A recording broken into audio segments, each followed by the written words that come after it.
Pasangan Capres dan Cawapres yang akan maju bertarung dalam pemilihan presiden tahun 2024 mendatang sudah fix ya guys, dan kita tinggal menunggu waktu dilaksanakannya Pilpres tersebut untuk memberikan hak suara kita dalam memilih calon presiden dan wakil presiden yang akan memimpin bangsa ini dalam 5 tahun mendatang. Seperti yang Anda ketahui, pasangan Capres dan Cawapres tersebut antara lain yang pertama yaitu pasangan Anies Baswedan dan Cak Imin atau Muhaimin Iskandar.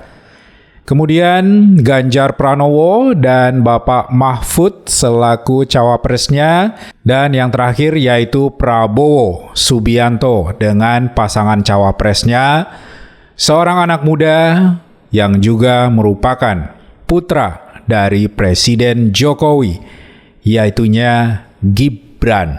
Banyak pihak menengarai bahwa dinobatkannya Gibran sebagai cawapres dari Prabowo penuh dengan trik dan manipulasi, di antara lain dengan dimanfaatkannya Mahkamah Konstitusi untuk mengubah peraturan tentang kriteria cawapres, sehingga akhirnya Gibran dapat lolos menjadi cawapres dari Prabowo. Bahkan MK sendiri selaku Mahkamah Konstitusi sempat dijuluki sebagai Mahkamah Keluarga yang mementingkan keluarga Jokowi. Dan tudingan politik dinasti pun sering dialamatkan kepada Jokowi dan keluarganya. Banyak pihak yang dulu merupakan para pendukung Jokowi sekarang berubah menjadi pembencinya dan selalu memberikan hujatan serta kecaman terhadap Jokowi dan keluarganya. Saya sendiri memang cukup menyayangkan ya guys, kenapa Gibran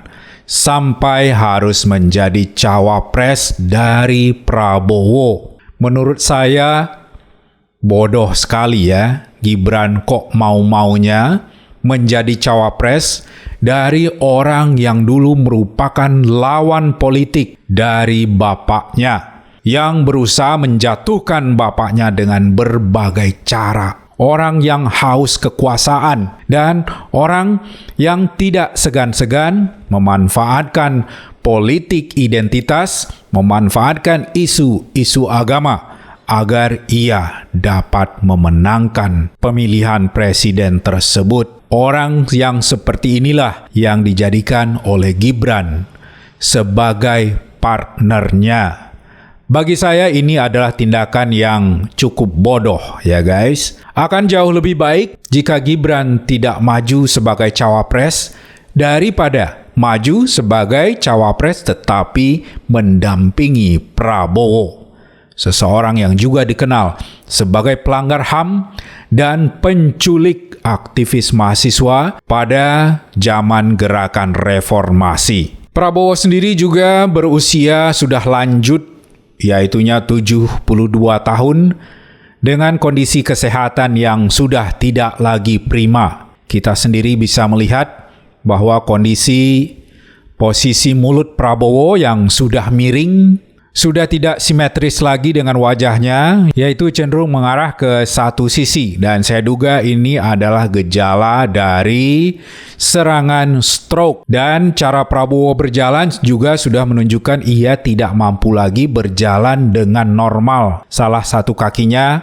tampak pincang ketika berjalan. Dan seringkali ia juga tampak mempergunakan tongkat untuk dapat membantunya berjalan. Banyak hal yang terjadi di akhir pemerintahan Jokowi ini memang cukup kita sayangkan ya guys.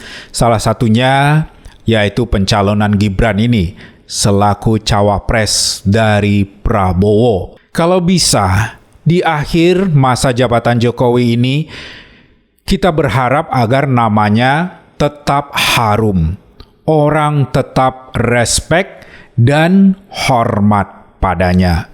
Namun, tindakan Jokowi membiarkan anaknya serta memberikan dukungan secara kasat mata kepada Prabowo selaku calon presiden berikutnya sungguh merupakan sesuatu yang mencoreng nama baik Jokowi sendiri.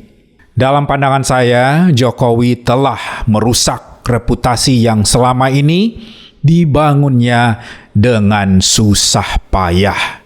Saya sendiri tidak paham apa yang ada dalam pikiran Jokowi. Namun saya sangat menyayangkan hal-hal yang telah membuat citra Jokowi tersebut menjadi rusak, dan banyak sekali orang-orang yang sekarang berbalik 180 derajat dari yang dulu selalu memuji-muji dan menghormati Jokowi, sekarang justru merendahkannya dan menghujatnya. Namun terlepas dari segala hujatan, makian, dan ejekan yang telah dialamatkan kepada Bapak Jokowi, guys, jasa-jasa dari Presiden Jokowi terhadap bangsa ini sangatlah besar. Walaupun mungkin di akhir jabatannya ia sedikit berubah, namun jasa-jasanya tidak akan bisa dihapuskan atau dilupakan begitu saja. Sepatutnya kita tetap berterima kasih kepada Jokowi atas segala apa yang telah dilakukannya selama ini demi kemajuan bangsa. Dan tentu saja semua program, semua hal yang telah dilakukan oleh Jokowi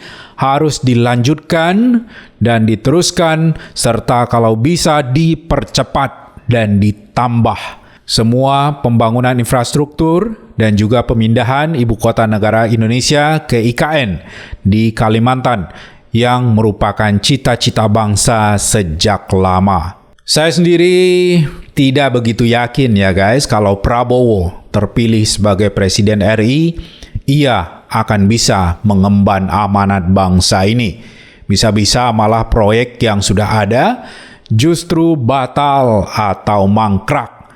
Karena selama menjabat sebagai Menteri Pertahanan dalam Kabinet Jokowi, Prabowo tidak menunjukkan prestasi yang berarti. Dan kepemimpinan Prabowo masih perlu kita pertanyakan lebih lanjut ya guys, karena Prabowo adalah seorang yang sangat emosional, yang tidak segan-segan untuk melempar HP-nya kalau ia lagi marah. Konon kabarnya, ia bahkan sampai mencekik dan menampar seseorang wakil menteri, walaupun kabar ini telah dibantah oleh berbagai pihak ya guys. Sepertinya pilihan yang terbaik untuk memimpin bangsa ini di masa depan adalah Bapak Ganjar Pranowo dan cawapresnya Bapak Mahfud MD.